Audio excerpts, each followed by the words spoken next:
Alright, so this is the first episode of Uma Musume Season 2. I've been hearing a lot from a handful of people who have been telling me that this second season is a whole lot better than season 1. It was made by a different animation studio. Plus, I think it's a whole lot more popular than season 1. I think it took off a whole lot better. And also the fact that I wouldn't need to rewatch season 1 again in order to comprehend anything in season 2, since they're more or less a separate storyline. So for me, that's kind of good, because I'll be honest, I don't know if I would like to watch season 1 again. Despite me liking recommendations from people, there is a fine line where you can recommend me something, but then if you keep recommending it, and if more people keep recommending the same thing, I get into the state of stubbornness where I just don't want to, just because so many people are telling me to watch it. I'm kind of just like, you know what? No, I'm not going to watch it. But I've gone past that point of stubbornness again, so I mean I've just gotten past it, and that's why we're here. I suppose I expect good things from it, so that's pretty much it.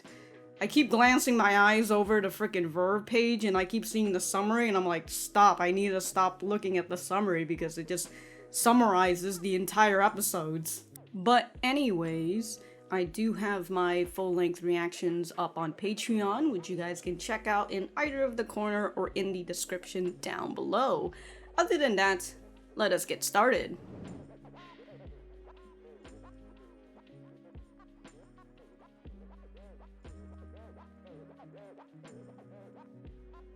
Alright, so that was the first episode of Season 2 of Uma Musume Pretty Derby. Let me know what you guys think about it in the comments down below. You know that I always like talking to you guys, or at the very least, I just like reading it.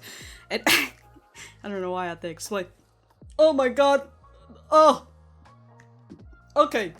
I'm not gonna cut that out. For me, I thought that the first half of this episode was very overwhelming, I felt, personally, for me anyways. But I do see it as just a way to reintroduce you to all the other horse girl that was from season 1, like with Special Week.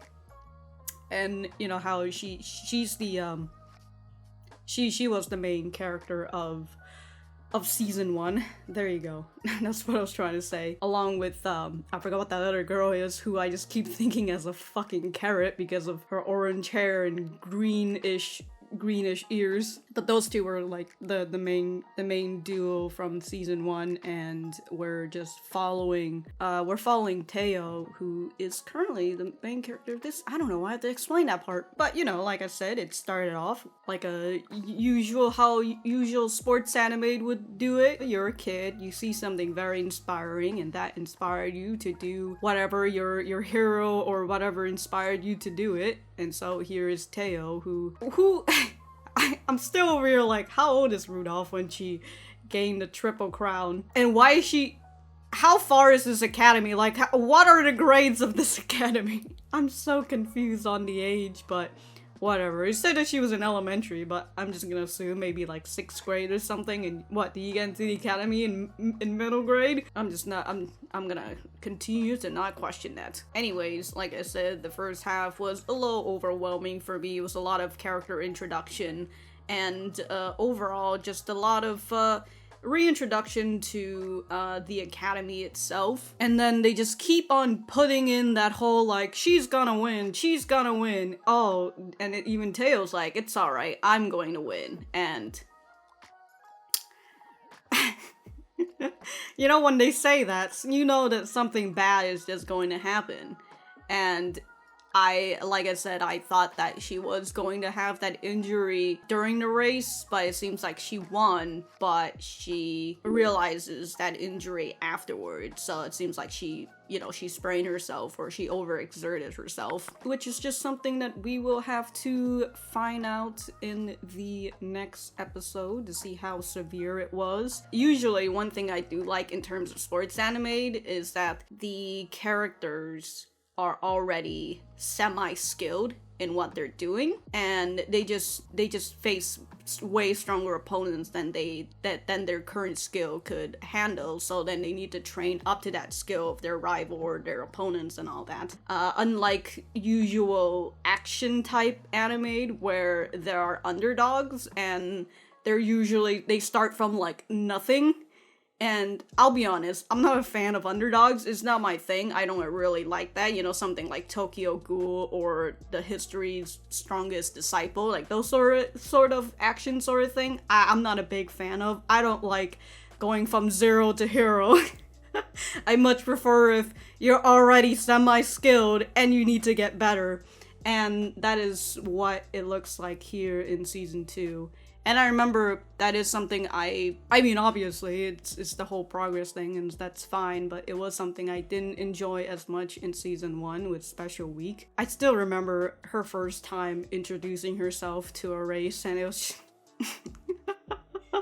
oh, dude, the secondhand embarrassment is just fucking wild.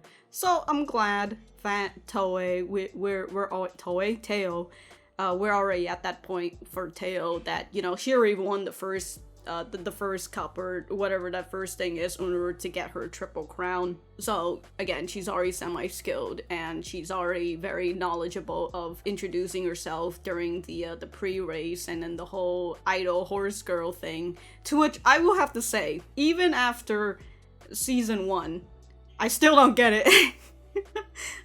But I think the idol thing is what really gets people too, you know? It's like, they're not just horse racing. The stamina that they have, they went through all this fucking race, you know? They went through this race, and now they gotta fucking sing and dance for these goddamn people.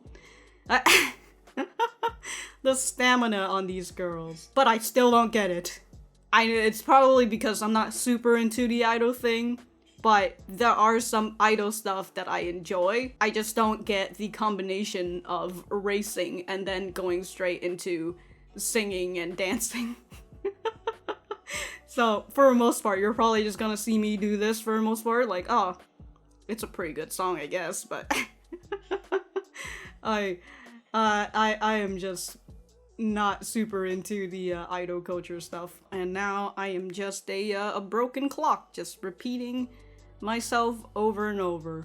But yeah, I wonder how this will go into the next episode, and I suppose it's more or less her road of recovery. It's and to see how she'll be. I mean, obviously she will win the triple crown, or maybe, I don't know, they'll pull the last episode where everybody just gets a fucking tie. Oh, I still remember that. But yeah, I just have that feeling that, yeah, she's probably gonna win the triple crown, but there is going to be this trouble that she comes along the way, aka this current injury that she has to deal with. Alright, now that my heart has stopped fucking beating so hard from all that piling up of anxiety that they were giving me during this whole episode, I think that's the end of this video. If I have anything else to say, I will write it in the description down below. Thank you guys for sticking around, and I will see you guys in the next episode.